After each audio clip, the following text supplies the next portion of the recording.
Interconexão Brasil. Oferecimento Sindicato dos Professores da UFMG. Bem-vindos a mais um programa. O tema de hoje é a democratização da justiça no Brasil. A justiça é sempre um recurso jurídico-político, mas que sempre foi muito restrito, só a elite propriamente conseguia ter acesso à justiça e somente algumas questões voltadas ao relacionamento entre indivíduos. Com a presença maior do Estado e também com os direitos sociais, aumenta exatamente a demanda para a justiça propriamente dita e, com a Constituição de 88, amplia-se também o acesso à justiça. E hoje, neste programa, nós vamos exatamente examinar essas mudanças e vamos também trabalhar e examinar o livro que chama Cartografia da Justiça no Brasil. O nosso convidado é professor da UFMG, é o professor Leonardo Avritzer, e é autor exatamente desse livro, um importante livro sobre a justiça brasileira, com pesquisa feita em todo o território nacional. Professor, muito bem-vindo aqui ao programa Obrigado. Interconexão Brasil. Qual é o propósito desse livro?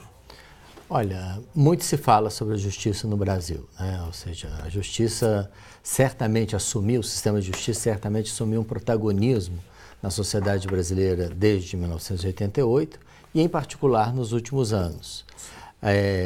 A Ação Penal 470, diferentes decisões do Supremo Tribunal Federal tiveram forte impacto sobre ampliação de direitos, como Raposa Serra do Sol, que reconheceu a demarcação das terras indígenas, o reconhecimento da ação afirmativa. Todas essas questões colocaram o sistema de justiça no centro da política brasileira. A gente sabe que os brasileiros cada vez mais acessam a justiça, né? Então, existem hoje em torno de um estoque de 70 milhões de ações na justiça brasileira, mas a gente não sabe quem acessa e como acessa. Como acessa. Como o livro está estruturado, professor? Olha, esse livro é resultado de diferentes pesquisas feitas no Observatório da Justiça Brasileira, né, um projeto que é uma parceria entre o Ministério da Justiça, a UFMG e também com o apoio da Fundação Ford. E o que nós fizemos? Nós fizemos, em primeiro lugar, mapas da justiça brasileira. Por quê? Porque o que nós queremos saber não é simplesmente se existe um aumento quantitativo, ou seja, 70 milhões de brasileiros acessam à justiça, mas nós queremos saber quem são esses brasileiros e também nós queremos saber se não se trata simplesmente dos chamados litigantes recorrentes. O que são os litigantes recorrentes? Grandes empresas ou o próprio Estado que estão todo o tempo acessando o sistema de justiça no Brasil. E, evidentemente, que isso aumenta a quantidade, mas aumenta também a justiça ou o acesso à justiça para a população de baixa renda? Esse livro é um livro, talvez, que cubra efetivamente, em termos empíricos, o funcionamento da justiça em todo o Brasil. Ou há outros livros similares ao de sua autoria?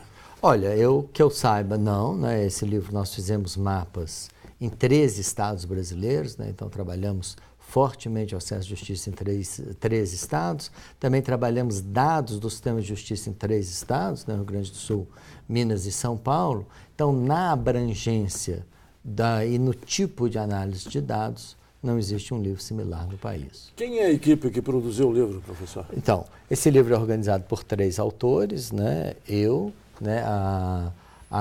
E 2 pós-doutorandas minhas, Lilian Gomes e Marjorie Marona, né?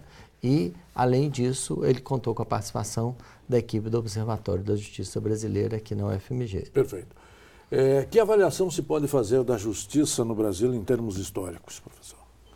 Olha, historicamente, né, eu sempre tive a análise de que o poder, vamos dizer, mais ativo, né, entre os 3 poderes na sociedade brasileira, no Estado brasileiro, sempre foi o Executivo. Né? O Executivo, pelo menos desde 30, ele é o grande ator, ele é o grande protagonista, né? Lançou o desenvolvimentismo, modernizou o país, criou uma série de novas estruturas, né, para bem ou para mal, porque também tivemos um período autoritário aí. A gente pode dizer o seguinte: o sistema de justiça, ele quase que se eximiu nesse período em questões muito importantes. Vou dar apenas 2 exemplos. Sim. O primeiro, né, na intervenção feita pelo governo Vargas nos sindicatos, alguns sindicatos que era inconstitucional, né, alguns sindicatos recorreram ao STF e a resposta do STF naquele momento foi o seguinte: bom, se o executivo quer assim, não é o nosso papel dizer que não. Né? Essa é uma ação importante, né, de 1935, que evidentemente, né, semana que vem comemora os 50 anos do golpe de 64, e a gente não pode esquecer que o presidente do STF assumiu provisoriamente a presidência, legitimando a renúncia forçada do presidente Jean Goulart. Perfeito. Com a Constituição de 88, o que muda na justiça brasileira? Olha, a Constituição de 88, ela na verdade muda fortemente a organização do sistema de justiça no Brasil por 2 grandes motivos. Sim. Primeiro, porque ela amplia o rol de atores, né, que podem arguir a chamada inconstitucionalidade. Né? Tudo isso que a gente vê, tal ação do governo foi declarada inconstitucional, tal lei do Congresso foi declarada inconstitucional, são ações diretas de inconstitucionalidade. Né? Até 1988, apenas o Procurador-Geral da República podia arguir a inconstitucionalidade. Mas os artigos 102 e 103 da Constituição de 88 ampliaram esse rol e incluíram a sociedade civil. Né? Então, assim, a Ordem dos Advogados do Brasil pode arguir a inconstitucionalidade e fez naquele famoso caso, por exemplo, sobre a anistia, né? E a validade dela. Associações civis de diferentes tipos podem arguir a inconstitucionalidade. Mas existe mais do que isso, né? Esse eu acho que é o segundo ponto, né? Que existe um novo equilíbrio onde frequentemente o judiciário está tomando para si prerrogativas fortes da organização do próprio sistema político. Claro. Todos os impasses praticamente, ou no Congresso ou no Executivo, hoje se resolvem ao nível do Supremo Tribunal Federal, né? Também por causa do artigo 102 e 103. Por quê? Porque ele coloca os partidos políticos como arguindo a inconstitucionalidade. Né? Então, se eles podem arguir a inconstitucionalidade, toda disputa no Congresso tem um terceiro tempo. Né?